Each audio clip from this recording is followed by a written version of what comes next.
شروع اللہ کا نام لے کر جو بڑا مہربان نہایت رحم والا ہے۔ جو چیزیں آسمانوں میں ہیں اور جو چیزیں زمین میں ہیں سب اللہ کی تسبیح کرتی ہیں، اور وہ غالب ہے، حکمت والا ہے۔ وہی تو ہے جس نے کفار اہل کتاب کو پہلی لشکر کشی پر ہی ان کے گھروں سے نکال دیا۔ مسلمانوں، تمہارے خیال میں بھی نہ تھا کہ وہ نکل جائیں گے، اور وہ لوگ یہ سمجھے ہوئے تھے کہ ان کے قلعے ان کو اللہ کے عذاب سے بچا لیں گے، مگر اللہ نے ان کو وہاں سے آ لیا جہاں سے ان کو گمان بھی نہ تھا، اور اس نے ان کے دلوں میں دہشت ڈال دی کہ اپنے گھروں کو خود اپنے ہاتھوں اور مومنوں کے ہاتھوں سے اجاڑنے لگے۔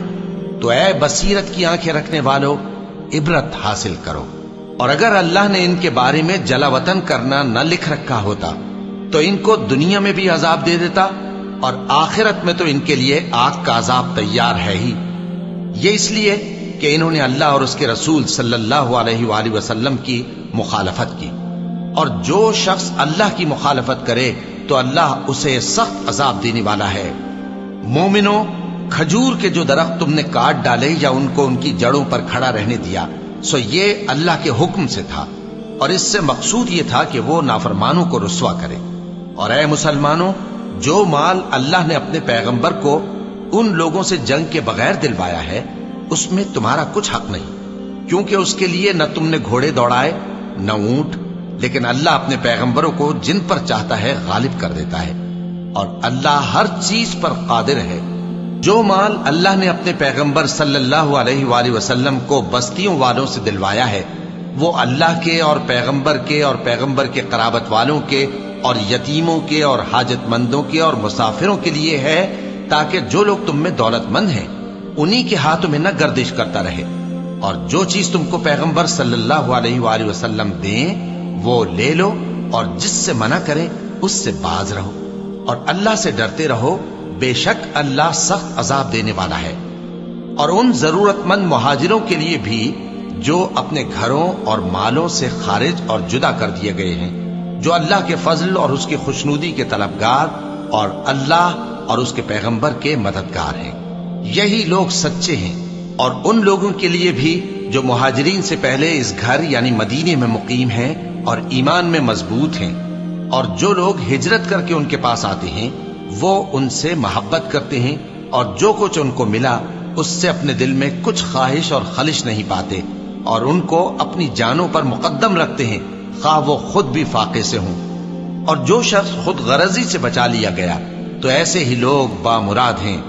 اور ان کے لیے بھی جو ان مہاجرین کے بعد آئے اور دعا کرتے ہیں کہ اے پروردگار، ہمارے اور ہمارے بھائیوں کے جو ہم سے پہلے ایمان لائے ہیں گناہ معاف فرما، اور مومنوں کی طرف سے ہمارے دل میں کینہ و حسد نہ پیدا ہونے دے۔ اے ہمارے پروردگار، تو بڑا شفقت کرنے والا ہے، مہربان ہے۔ کیا تم نے ان منافقوں کو نہیں دیکھا جو اپنے کافر بھائیوں سے جو اہل کتاب ہیں کہا کرتے ہیں کہ اگر تم جلا وطن کیے گئے تو ہم بھی تمہارے ساتھ نکل چلیں گے، اور تمہارے بارے میں کبھی کسی کا کہا نہ مانیں گے، اور اگر تم سے جنگ ہوئی تو تمہاری ہی مدد کریں گے، مگر اللہ ظاہر کیے دیتا ہے کہ یہ جھوٹے ہیں۔ اگر وہ نکالے گئے تو یہ ان کے ساتھ نہیں نکلیں گے، اور اگر ان سے جنگ ہوئی تو یہ ان کی مدد نہیں کریں گے، اور اگر مدد کریں گے بھی تو پیٹ پھیر کر بھاگ جائیں گے، پھر ان کو کہیں سے بھی مدد نہ ملے گی۔ مسلمانوں، تمہاری ہیبت ان لوگوں کے دلوں میں اللہ سے بھی بڑھ کر ہے، یہ اس لیے کہ یہ سمجھ نہیں رکھتے۔ یہ سب جمع ہو کر بھی تم سے نہیں لڑ سکیں گے، مگر بستیوں کے قلعوں میں پناہ لے کر یا دیواروں کی اوٹ سے۔ ان کے آپس میں بھی بڑی لڑائی رہتی ہے، تم خیال کرتے ہو کہ یہ اکٹھے ہیں، حالانکہ ان کے دل پھٹے ہوئے ہیں۔ یہ اس لیے کہ یہ بے عقل لوگ ہیں۔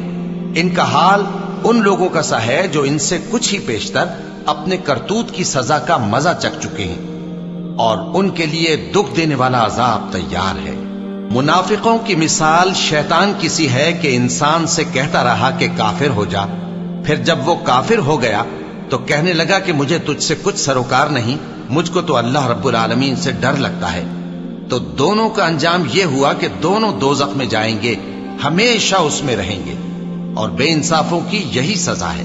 اے ایمان والو، اللہ سے ڈرتے رہو، اور ہر شخص کو دیکھنا چاہیے کہ اس نے کل یعنی آخرت کے لیے کیا سامان بھیجا ہے، اور ہم پھر کہتے ہیں کہ اللہ سے ڈرتے رہو، بے شک اللہ تمہارے سب اعمال سے خبردار ہے۔ اور ان لوگوں جیسے نہ ہو جانا جنہوں نے اللہ کو بھلا دیا تو اللہ نے انہیں ایسا کر دیا کہ وہ خود اپنے آپ کو بھول گئے۔ یہی لوگ ہیں نافرمان۔ اہل دوزخ اور اہل بہشت برابر نہیں، اہل بہشت ہی کامیابی حاصل کرنے والے ہیں۔ اگر ہم یہ قرآن کسی پہاڑ پر نازل کرتے تو تم اس کو دیکھتے کہ اللہ کے خوف سے دبا اور پھٹا جاتا ہے۔ اور یہ مثالیں ہم لوگوں کے لیے بیان کرتے ہیں تاکہ وہ غور کریں۔ وہی اللہ ہے جس کے سوا کوئی معبود نہیں، پوشیدہ اور ظاہر کا جاننے والا، وہ بڑا مہربان ہے، نہایت رحم والا ہے۔ وہی اللہ ہے جس کے سوا کوئی عبادت کے لائق نہیں، بادشاہ حقیقی، ہر عیب سے پاک، سلامتی دینے والا، امن دینے والا، نگہبان، غالب، زبردست، بڑائی والا۔ اللہ مشرکوں کے شرک سے پاک ہے۔ وہی اللہ تمام مخلوقات کا خالق، ایجاد و اختراع کرنے والا، صورتیں بنانے والا، اس کے سب اچھے سے اچھے نام ہیں۔ جتنی چیزیں آسمانوں اور زمین میں ہیں سب اس کی تسبیح کرتی رہتی ہیں، اور وہ غالب ہے، حکمت والا ہے۔ صدق اللہ العظیم۔